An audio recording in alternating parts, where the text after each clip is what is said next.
Alors, si on fait un petit point sur la Bolivie, on y a passé 2 mois. Ouais, c'est le pays dans lequel on a passé le plus de temps jusqu'à maintenant. C'était le plus longtemps.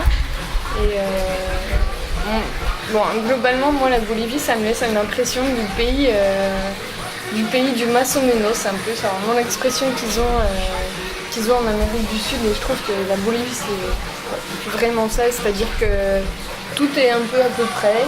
Ouais. La douche chaude est à peu près, le wifi est à peu près, nous, le ventre, on était toujours à peu près aussi. Et voilà, en tout cas c'est un super beau pays, les gens sont un peu discrets, un peu plus introvertis, mais on a toujours été quand même bien accueillis, et tout ça s'est toujours très bien passé. Et donc le début du voyage, le début de la Bolivie, on a d'abord été une semaine à Sucre, on s'est posé une semaine à Sucre. On avait décidé de se poser parce qu'on était fatigués de voyager, du coup on s'est resté une semaine entière à Sucre. Ouais. Sucre qui est une ville coloniale très agréable, la ville blanche ils l'appellent en Bolivie. C'est assez calme. Il fait plutôt bon, le climat est assez agréable.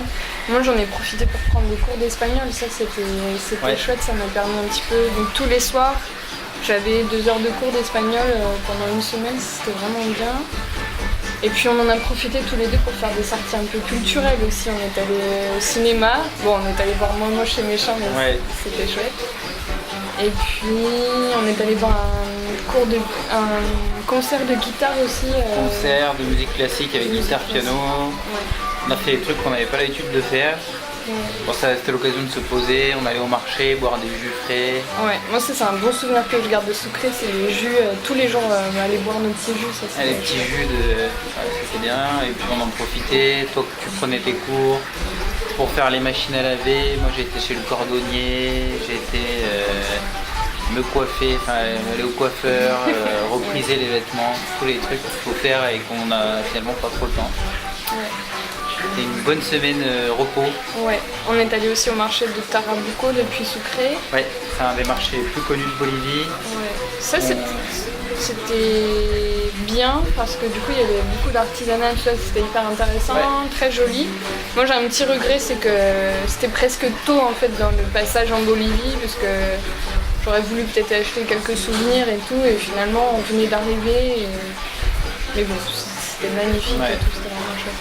On a rencontré 2 Français aussi, Dimitri et Gaël, avec lesquels après on est sorti un petit peu à Sucre. Ouais. C'était une semaine bien reposante, c'était bien nécessaire après San Pedro où on avait bien bougé, bien fait du vélo. Et donc voilà, et donc du coup après il y a ma famille qui est venue nous rejoindre à la capitale. Oui. Donc mon frère, Stéphane, un ami, et ma mère. Donc on a été chercher à l'aéroport de la capitale et on est allé directement à Copacabana, qui est la ville bolivienne un peu grande au bord du lac Titicaca.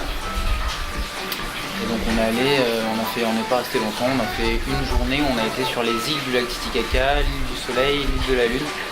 Enfin vous, parce que moi du coup j'étais malade. Donc toi t'as été malade. C'est la première fois que j'étais autant malade je crois depuis le début du voyage. Bon c'était pas dramatique, c'était une journée entière où j'étais pas bien, j'avais fait un petit malaise, tout ça. Mal de ventre. J'ai dû rester au lit toute la journée mais...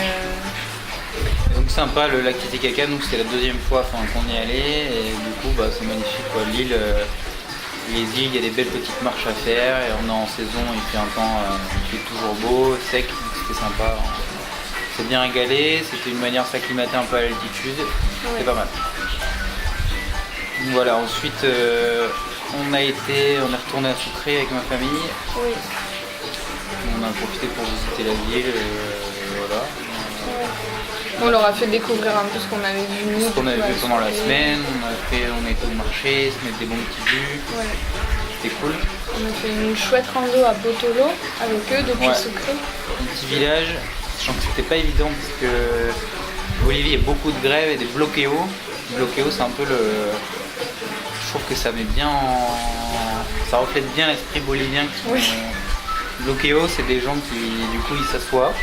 dans une rue, ils bloquent une rue, ils s'assoient, mais ils gueulent pas, ils n'ont pas de banderole, soit ils restent du lever au coucher du soleil. Pacifiste. Du coup ça bloque la circulation, ça fout un gros bordel et au final, voilà, et au final on a réussi à passer, il n'y avait pas de bus, on a payé un mec pour qu'il puisse passer par des champs pour aller du Sucré au village où on voulait aller. Oui.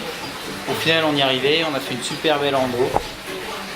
Très sympa, la Bolivie profonde des Andes un peu, le petit village typique avec la petite église. C'était un peu perdu, mais c'était même... La route était un peu dangereuse pour y aller. Bon, le gars il était assez correct, donc très belle petite rando. Et puis le soir en plus on avait réservé pour l'anniversaire de ta mère. Tu te rappelles, on avait réservé. Ma mère a eu 60 ans du coup pendant avec nous et on a fait un petit restaurant sympa le soir à Sucré après la rando. On pensait qu'on n'y arriverait jamais parce qu'on n'avait pas eu de bus de retour quasiment. Ouais. Et finalement au dernier moment on a pu arriver au restaurant à l'heure. Ouais. Et la petite histoire c'est que là-bas on a commandé du vin qui était... Ouais, il y a un vin, du coup le vin bolivien, le Colberg, qui est fait avec la frontière avec l'Argentine. On a commandé un blend, je sais plus, et on n'a jamais bu un vin comme ça. Un vin, ça ressemble à des sirops de grenadine. La couleur, l'odeur, la consistance, enfin tout. Très sucré. Dégueulasse. Vraiment. Donc ça fait un bon souvenir. Et du coup, ensuite on a été à Potosí, À Potosí, qui est une ville coloniale, pareil. très haute, puisque c'est à plus de 4800 d'altitude. 4000, je sais plus. Ouais, 4 et 5000, c'est mais haut. c'est très très haut. Ouais. Et bon, on y a été très très rapidement à Potosí, on est resté une journée et demie.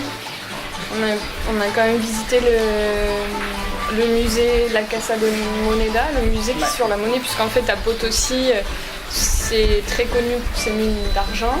Et du coup, là-bas, ils créent beaucoup de Les monnaies. mines que moi j'avais visitées il y a 4 ans quand j'étais tout seul. Ouais. C'est un truc à pas faire du tout parce qu'en fait Potosí est dominé par une montagne où il y a des mines. Et en fait tu payes pour aller dans des mines où là c'est vraiment des visions d'horreur. T'as des enfants qui bossent, t'as encore les chariots comme la mine, un peu comme on peut se l'imaginer avant, même chez nous en France. Pour y aller, pour se faire accepter, il faut leur acheter de l'alcool parce qu'ils sont tous alcooliques, ils meurent à 30 ans, il y a des enfants qui travaillent. Enfin, moi personnellement c'est un truc que j'ai fait que je ne referai plus jamais. Et du coup, Un espèce de tour dans les mines, du coup là on va pas faire. on l'a pas fait. Non, on l'a pas fait. Et du coup, la ville de Potosí en soi sinon est plutôt jolie. On sent qu'il y a eu de l'argent avant. On sent aussi que maintenant ça attire beaucoup de monde, donc ça a quand même un peu changé. Voilà, c'était assez rapide comme passage. Je crois que ta mère aurait voulu rester un petit peu plus longtemps là-bas. Ouais. Après, en plus, toi, avec l'altitude, t'as été un petit peu malade aussi. Ouais, j'étais pas bien. Pas terrible. C'est toujours pareil, on a des moments comme ça où Avec l'altitude. avec l'altitude, la bouffe, la fatigue, parce qu'on finalement on se repose pas des masses. Ouais. On a toujours des moments blancs où ça arrive régulièrement qu'on ait une petite défaillance. Passage à vide. Oui. Et non, après ce qui était compliqué et qu'on a quand même bien géré, c'est on avait 2 semaines, c'est très court pour un pays comme la Bolivie, c'était bien enchaîné, donc on n'avait pas beaucoup de temps, ce qui est plutôt rare pour nous parce qu'on a du temps depuis le début du voyage. Et du coup, après Potosí, on a été faire le tour, la chose la plus connue de Bolivie, le sud de l'Ipèze, qui est le Salar de Uyuni, là, le désert blanc avec l'horizon. Enfin, c'est un désert de sel avec des paysages magnifiques. Donc là, on a fait le principe, c'est qu'on a été 5 du coup, plus un chauffeur et une cuisinière dans un 4x4. Et pendant 4 jours, 3 nuits, on se baladait, c'est hyper grand. Oui, on est en 4x4, voilà, et pendant les 4 jours, on se balade dans différents lieux. Donc on a vu beaucoup de choses, toutes magnifiques. Parmi les trucs qu'on a vus, moi ce qui m'a marqué, c'est la Laguna Colorada. C'est un lac d'eau rouge sang, magnifique. Entouré des volcans, on est sur l'altiplano, flamant rose, c'est super. Moi ce que j'ai beaucoup aimé, c'est les baignades dans les eaux thermales. Ouais. Où on avait une vue magnifique derrière avec ce lac, les montagnes. Et puis c'était chouette, c'est un moment où on était ensemble, on se détendait. Ouais. Quand il s'agit de se baigner dans des eaux chaudes, il n'y a pas de problème, ça me fait bien. Et Ouais, non, c'était super beau, mais après on a eu des milliers de trucs. C'est des petits bijoux, il y a des lacs. On a eu des animaux, des vigognes, ce qui est assez rare. On a eu toutes sortes des autruches, des viscachas, des petits lapins. Et puis en termes de paysage, en termes de laguna, de montagnes, de volcans, c'est vraiment le désert de sel en lui-même où on a fait le coucher du soleil, le lever. On a été sur l'île du pêcheur qui est en fait au milieu du désert de sel, qui est un ancien lac qui a séché. Il y a une île en fait, avec des cactus. Énormes. Ouais. C'est assez impressionnant de concentrer dans si petite surface, bon c'est quand même immense, mais je veux dire, dans un endroit comme ça, de concentrer autant de paysages différents. En fait. C'est un peu le truc de la Bolivie. Voilà, et du coup, il y a Stéphane qui s'est fait mal. Ouais. Il faisait le con sur une vidéo. Dans une partie gelée. Avec le projet, il s'est fait mal au genou, du coup, jusqu'à la fin du voyage, c'était compliqué. C'était un peu plus difficile pour lui, ouais. On a eu un peu peur quand même. Il a été malade aussi, dû à un soir, calgonite. Ouais, je pense que l'altitude commençait à jouer pour lui aussi un petit peu. Il n'était pas très en forme. Toujours pareil quoi, toujours latent, mal au ventre, mal à la tête, envie de vomir mais pas trop. Bon, il a pu quand même profiter, je pense que c'est pas ce qui retiendra de la Bolivie. Non. Et donc ensuite, après ce tour dans le Salar, on est allé à Coroico. Donc tous les 5 toujours. Coroico, c'est La Paz, c'est dans les Andes. Du coup, Coroico, on passe de 4000 mètres à 1200. La forêt. En traversant toutes les strates de la végétation des Andes à la forêt humide, c'est impressionnant. Ça, c'était super. C'est la fameuse route de la mort. Ouais. C'était super parce que déjà du coup les garçons, Stéphane et Roger allaient partir, ils leur restaient 3 jours avec nous. Du coup ils ont quand même pu voir un côté un peu forêt amazonienne puisque vraiment comme tu dis on redescend et on tombe dans la forêt. C'est impressionnant, sur cette route de la mort, donc qui n'était pas si dangereuse pour nous puisqu'en bus du coup on prend quand même un nouveau trajet. Ouais, un itinéraire bis, ça va. Pas mourir. Mais non, ce qui est impressionnant comme tu dis, c'est de passer des 5000 de La Paz, des 5000 mètres de l'altiplano et de descendre là dans la forêt, on voit la végétation qui change au fur et à mesure, ça c'est assez fou. Et puis à Coroico, du coup, puisqu'on a complètement changé de climat, il faisait bien plus chaud. On avait une piscine dans notre hôtel, on a bien profité. Ça a changé, c'est quand on sort de l'altitude, c'est rare, on avait fait 4 mois en pleine altitude. Ouais. Là on s'est fait plaisir, on peut boire une bière sans avoir la tête qui explose. Non, c'était cool, on a fait une petite rando. Ouais, on a fait une rando bien sympa. Il y a les moustiques, mais bon. C'est le changement quoi, c'est soit l'altitude et les difficultés de l'altitude, soit l'Amazonie et les moustiques. C'est au choix. Ouais. Non mais c'était bien sympa, du coup après ils sont partis. Roger et Stéphane sont partis. Et du coup on a été en route vers l'Amazonie du coup juste avec ma mère, Rurrenabaque ça s'appelle. Ouais. Donc il y a eu le bus qu'on a attendu à Coroico, donc là on a attendu, il avait 1 heure et demie de retard au croisement d'une route de nuit, enfin voilà. Ouais. Et là, le bus est arrivé, on est tombé sur un bus, la route est dangereuse et pas agréable du tout, parce qu'il y a des bosses. Et on est tombé sur un bus pourri, déglingué, on est arrivé dans le bus. Je pense qu'on est pris jusqu'à maintenant, vraiment quoi. Le vieux truc diesel, on est monté dedans, les gens ils nous disaient de sortir, il y avait des espèces de racistes du gringo. On avait les sièges du fond qui s'inclinaient pas, ça bougeait, il faisait une chaleur insupportable, un bus de merde. Ça a été une nuit un peu difficile, ça commençait pas terrible, en plus on était avec ta maman, c'est vrai que bon, c'était même pour elle quoi, c'était pas terrible de prendre ce transport là. Finalement on est arrivé entier à Roubaix, du coup, un petit café. Après un café, un peu de repos, on a trouvé un hôtel qui était bien sympa en plus, les hamacs et tout, ça c'était pas mal. Là c'était cool, c'est l'hôtel. Et du coup on en a profité quand même pour se reposer. En fait, à partir du moment où on a continué à voyager avec ta maman, c'est vrai qu'on a un peu diminué le rythme. Ouais. On avait plus de temps avec elle, donc en fait Rurrenabaque, on est resté 1 semaine là-bas, on a profité pour faire 2 tours. Le premier dans ce qu'ils appellent la Pampa, qui est en fait une zone humide avec la rivière. Pampa du Yacuma, ouais. Qui est plus dégagée, du coup les arbres sont pas si hauts, on voit beaucoup d'animaux. Ouais. Donc on a fait 3 jours et 2 nuits là-bas. Ouais, en fait on était sur un bateau, dans le Yacuma, avec un guide et puis il y avait d'autres touristes. Ouais. Et du coup, on a vu plein d'animaux, quoi. Mais on a vu beaucoup de caïmans, énormément de caïmans, ça c'est impressionnant. Ouais. On a vu des singes, pas mal de singes, les petits singes jaunes. Ouais, ardilla. Hyper curieux, qui s'approchent vachement et tout. On entendait le matin les singes hurleurs. Ouais. Ils ont fait un bruit. Alors la forêt déjà il y a du bruit. Ouais. On dormait en forêt avec plein de bruit, on était dans des cabanes. Et le matin il y avait un... Voilà, c'est impressionnant et en fait c'est un singe qui marque son territoire. Là. Ouais. Il marque son territoire le matin, le soir, donc tous les matins, tous les soirs on l'entend miauler comme ça, c'est assez impressionnant.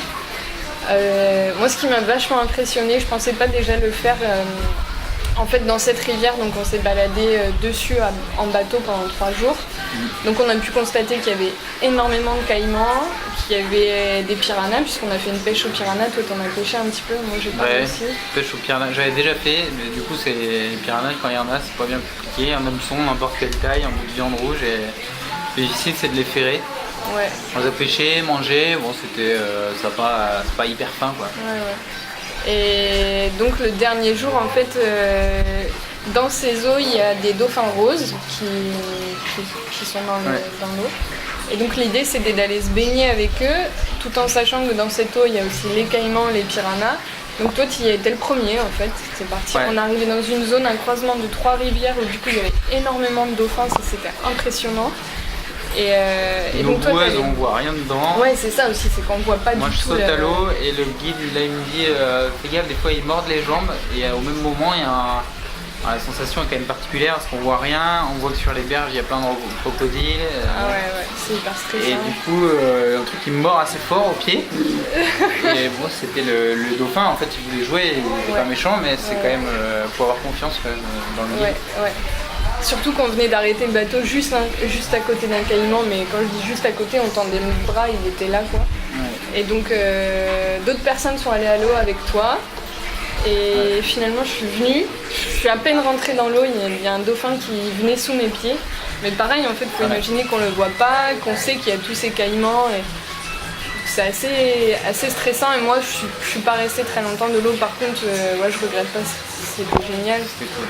Et donc un autre truc qu'on a fait, cool, c'est la recherche de l'anaconda. En fait on a été dans des marais, on était avec des bottes, il y avait des moustiques qui faisaient une chaleur insupportable, on était là, on marchait, il y a de la végétation et ça d'eau, on était avec les bottes dedans et en fait on cherchait un anaconda, on se disait que ça c'est un petit truc à touriste, on avait un super guide. Moi j'y croyais pas du tout, je me disais que c'était vraiment la trappe, histoire de nous tuer 2 heures dans le tour quoi. Je me disais voilà ils vont aller nous occuper, on va marcher dans la boue. Et du coup je voyais que le guide il cherchait quand même un peu. Je me disais celui-là il va pas faire du cinéma et tout. Ouais. Et puis moi je le suivais de plus ou moins pas loin de lui, tout le monde s'éparpillait dans la pampa. Et à un moment il me dit César, viens. Du coup j'arrive, il me dit cours, sinon tu vas pas le voir. Donc je cours et je le vois plonger dans l'herbe. Et quand j'arrive, il tenait un anaconda dans la main, 2 mètres. Donc il le tenait par la queue, il fallait que je jette, ça glissait. Ah, c'est la sensation. Du coup je le tire, j'appelle Alice et on arrive à sortir l'anaconda. Ouais, finalement je vous ai rejoint du coup pour vous aider aussi. C'est incroyable de sentir la force de ce serpent là quand on l'attrape, parce que du coup il essayait de s'enfuir, donc j'ai essayé de vous aider à le sortir. Incroyable de sentir son corps se contracter, c'est 100% muscle quoi. Impressionnant. Ouais, et puis c'est un anaconda. Bon après c'est un peu triste le côté, une fois qu'on l'a, en fait au final il faut pas le... Une fois qu'il était l'anaconda sorti, c'est pas fait pour être touché et tout, il faudrait le laisser, mais c'est vrai que voir un anaconda, bon, comme ça moi j'y croyais pas, je pensais il y avait un anaconda.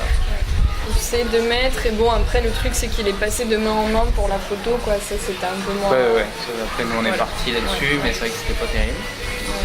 Et donc voilà comment s'est terminé notre tour dans la pampa. Après on a été dans la forêt amazonienne du coup, juste avec un guide, une cuisinière et ma mère. Alors là c'était la partie aventure un peu et c'était pas mal. En fait l'idée c'est on a fait beaucoup de bateaux pour aller en Amazonie, donc déjà on est en saison sèche, il a fallu que j'aide un peu à pousser le bateau qui touchait le fond. Voilà, il y a eu 3-4 heures de bateau pour arriver à la cabane dans la forêt et de là en fait on a fait 3 jours et 2 nuits dans la forêt par terre en revenant, sachant qu'on a ouvert le chemin. Ouais, en fait la difficulté c'était vraiment, on avait demandé à faire un tour voilà, 100 groupes. Et du coup, en plus, en faisant des bivouacs, en faisant des campements pendant notre marche. Ouais. Et puis il fallait ouvrir, le chemin était Et pas en fait, fait. voilà, le chemin n'était pas fait, donc notre guide Sénon, qui était très très bien, devait y aller à coups de machette, et effectivement, le chemin était vraiment... Enfin, je veux dire, à côté Koh Lanta, c'est des fiers. Franchement, on a fait des trucs. Et donc nous, on était là en plus avec nos gros sacs, parce qu'il fallait emmener la nourriture, de quoi dormir. Autonomie. Donc on était tous les trois avec les gros sacs, notre guide chargé comme une mule aussi, qui trimballait les casseroles et tout. Enfin, et ouais, pour moi c'était un peu dur de marcher avec les gros sacs, puisqu'en plus il fallait enjamber des troncs, se baisser, c'était un peu difficile. Ouais, bah c'était pas ouvert quoi. Mais par contre, ouais, non, c'était génial. C'était après la forêt, c'est vivant à mort, plein de bruit et tout, par contre on voit pas grand chose. Après c'est un peu ce qui fait le côté mystique, ce qui fait qu'on voit un animal, on est... Voilà, parce qu'il y a beaucoup de bruit, mais il faut être très attentif, silencieux, enfin, ça s'appréhende. Oui, en fait tu marches dans la forêt, tu chuchotes et tout pour vraiment pas éloigner les animaux quoi. Et on a eu la chance de voir des animaux, on a eu des singes. Moi à chaque fois c'est une course poursuite, le guide, je sais pas comment il fait, il entend, il sait qu'il y a des singes. Les arbres, moi je me rappelle plus du nom, les arbres c'est impressionnant, la hauteur et l'envergure du truc, c'est des cathédrales, les trucs, c'est immense. Et du coup lui il repère les singes, on fait des courses dans la forêt, on laisse toutes les affaires, on y va. On les suit en courant. Et au final il arrive, tu sais pas comment il s'oriente, comment il arrive à l'oreille ou quoi, et il arrive à trouver, on a vu un singe cappuccino, on a vu des petits... Arania aussi, les singes noirs qui sont assez rares à voir. C'est cool. Le premier jour, on a les cochons sauvages qui traînent une odeur. Alors eux, par contre, tu les repères effectivement. Déjà, ils font beaucoup de bruit. Et en plus, ils ont une odeur. Ça sent vraiment très mauvais, très fort. Mais non, pareil. À chaque fois, c'était une course poursuite avec notre guide qui nous sortait des bruits pour imiter les animaux, et que ça marche, ça fait ridicule. Et en fait, ça marche. En fait, la première fois que César on s'est regardé, on l'a vu imiter le singe et on l'a vu mettre son doigt et faire avec un bruit incroyable. Et il nous dit le singe va répondre, et oui, effectivement, le singe a répondu. C'était fou quoi. C'était fou. Et après, premier campement, on était en bateau à moteur parce qu'on campait près d'une rivière, et en fait on court parce qu'on avait peur qu'on allait laisser les sacs dans la forêt, que ce soit... C'était des Indiens a priori, j'aurais bien aimé voir. C'était les pêcheurs à la flèche. Oui. En fait il y en a qui pêchent, a priori c'est encore comme ça, et c'est plus pratique. Parce que l'eau est claire à certains endroits, et qu'il y a un arc et une flèche et qui tire le poisson comme ça en haut. On les a pas vus, on a entendu le moteur. On a monté le camp le premier soir, on était KO, ça crève là. Et sinon là-dessus, moi j'ai des cours à prendre de lui, parce que pour monter un camp, on arrive à un endroit de forêt un peu plat. Il déblaye tout, il arrive à faire des petites structures en bois sur lesquelles il met les bâches, une bâche en dessous, on met les moustiquaires. Il arrive à couper du bois vert pour mettre le bâton au-dessus du feu pour suspendre la casserole, il fait du feu, Et puis au final, on a un confort qui est correct, alors qu'on est en plein milieu de la forêt. On mange comme des rois et tout, ça c'était assez... Bon, le truc difficile de cette première nuit, c'est ta mère. Ouais, du coup on dort par terre, on dort par terre dans la forêt sur une bâche avec des moustiquaires autour de nous en gros. Ouais, voilà. On avait juste un tapis de sol très très fin, et ta mère qui se retrouve toute la nuit, donc on entendait pester, on entendait bien que ça se passait mal. Et en fait le lendemain matin, au lever du jour, effectivement on constate que toutes ces affaires ont été grignotées par des termites. Donc les termites c'est pas si gros que ça, ça fait le bout du petit doigt un peu. Par contre, tout s'est fait. La bâche a été mangée, le tapis de sol a été mangé. Et en fait, les termites, elles se barrent avec un même bout son de sac truc, a été mangé. Des bouts de plastique. Et voilà. Et impressionnant quoi. Et je pense que pour elle, ça va rester un souvenir parce que c'est une nuit d'enfer un peu pour elle. Et les termites. Alors nous, sur le moment, on rigolait parce que ça en était plutôt drôle finalement. Elle a passé une nuit pourrie, mais bon, c'était que des termites. Et moi, dans la nuit, je dormais pas. Il y avait une lune. Et du coup j'ai entendu des pas, alors dans la forêt il y a tellement de bruit que faut pas être parano dans la forêt, faut rester zen. Et j'entendais des pas comme un animal plutôt conséquent, mais qui était tout seul, et a priori on a eu alors je regardais, j'ai rien vu, mais bon, donc Sénon nous a confirmé que c'était certainement le jaguar. Le jaguar, qui rôdait. Qui rôdait autour du camp, il avait senti la bouffe peut-être. Sûrement. Donc voilà, après deuxième journée, pareil dans la forêt, on ouvre encore, donc on commençait à être fatigué, donc on a pris la technique, donc sinon on mâchait un peu de coca, ça aide.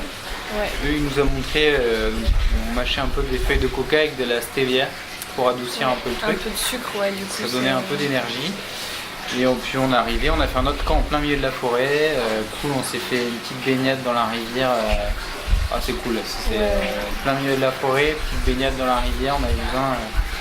Et on a fait une balade de nuit, marche nocturne dans la forêt, c'était cool. Ça c'était chouette. Bon, moi je me suis fait piquer. En fait, il y a des arbres qui sont porteurs d'une fourmi rouge. Ça s'appelle El Árbol del Diablo. Et ça porte ce nom parce que du coup ils sont porteurs de ces fourmis rouges. Et plusieurs fois ils nous avaient prévenus depuis le début. Et j'ai pas touché cet arbre, je sais pas comment elle s'est retrouvée sur moi cette fourmi, mais effectivement elle m'a piqué l'intérieur de la main et c'est une douleur hyper douloureuse, ça me lançait comme si vraiment je m'étais brûlée mais en une douleur encore plus vive. Bon après ça s'est bien passé, hein. De toute façon il fallait que ça passe. La technique c'était de mettre de la salive dessus et voilà, attendre un petit peu. Mais moi j'étais pas rassurée cette balade dans la nuit quand même parce que après la balade de nuit dans la forêt, t'as tous les animaux nocturnes qui sortent. Ouais. Bon après on avait la pleine lune. De bruit. On avait la pleine lune donc on n'a pas vu d'animaux finalement. On était morts de notre journée aussi, moi perso j'étais vraiment crevée. Et la deuxième nuit dans la forêt c'est quand même plutôt bien passé. Ta mère a réussi à dormir un peu. Ouais. Après voilà, le lendemain on est revenu au camp, on a pris le temps et on est reparti. Sur le chemin du retour, on était tellement KO que sur le bateau on s'est endormi. Pas besoin de pousser cette fois-ci parce qu'on était dans le sens du courant. Ouais. Moi j'ai enlevé des tiques, on était bouffé par les tiques, j'avais des tiques partout. Du coup on a fait une petite inspection le soir. Des tiques et puis dès le soir on est reparti de Roubaix, on est retourné à La Paz. Donc là c'est changement en moins de 15 heures. Plein milieu de la forêt amazonienne, La Paz, plus haute capitale du monde, bordélique et tout, l'altitude. On rechange complètement l'ambiance. Et ce qui est hyper impressionnant en Bolivie, c'est limite deux mondes quoi. T'as l'Amazonie et l'altiplano, c'est vraiment deux choses différentes. La Paz c'est une capitale, c'est un marché à ciel ouvert, il y a des étals partout. C'est rempli de mamita, de cholitas, c'est vraiment la cholita, c'est hyper bolivien. Les dames en fait elles portent tous ces espèces de grandes tresses avec leurs petits chapeaux, les jupes de couleur. C'est un monde à part. C'est un truc hyper local, c'est andin, enfin je veux dire que c'est que dans les Andes quasiment qu'on rencontre ces personnes là. Mais non, ça c'est la Bolivie quoi. C'est complètement. C'est un monde à part. Du coup La Paz on y est repassé plein de fois pendant notre voyage, donc là c'était encore une fois. Et de là, on a terminé le séjour avec ma mère à Toro Toro, qui est un parc où il y a des empreintes de dinosaures. Alors c'était sympa, on a fait pareil, par contre il fallait un guide à chaque fois parce que c'était mal géré le parc. Mais du coup, c'était impressionnant quand même de voir, on a vu un canyon qui est magnifique, on a fait une petite balade, on s'est baigné dans de l'eau bien fraîche là dans les petits trucs, on a été voir une caverne avec un lac souterrain, bon, c'est un peu de la spéléo, j'avais peur que ma mère n'y arrive pas, fallait pas être claustro, fallait vraiment se mettre. Fallait ramper et tout, Ramper et tout, c'était super beau, avec de l'eau cristalline. C'est que encore une fois, c'est un des sites, il y en a beaucoup comme ça en Bolivie, je trouve. Il y a des formations géologiques qui sont impressionnantes. Le continent, il est quand même vachement marqué par la tectonique des plaques, t'as des volcans partout, il y a ces espèces de zones de subduction et tout. Qui sont hyper impressionnantes quoi. Toro Toro ça en fait partie, plus ces traces de dinosaures. Moi je pensais pas avoir quelque chose d'aussi net. C'est bien net, on voit bien les. Ça c'est hyper impressionnant. Et donc voilà, on a terminé le séjour avec ma mère sur ce super parc. On a fait des belles petites balades. On avait juste un guide qui parlait pas espagnol, il parlait que indien. Enfin le quechua du coup. Il parlait très peu espagnol, alors il était adorable ce monsieur, mais effectivement c'est dommage de passer une journée où tu payes un guide et où malheureusement il sait pas t'expliquer grand chose. Ça c'est un peu frustrant quoi. Mais bon, en même temps. C'est parti, on s'en est plutôt bien sorti en Bolivie, là c'était un peu. Voilà, du coup avec Alice on a terminé notre séjour. Donc ma mère est rentrée et on a terminé dans un truc que je voulais faire depuis le début, c'est le parc Sajama. Qui est le plus haut volcan bolivien à la frontière du Chili, à 6600 mètres.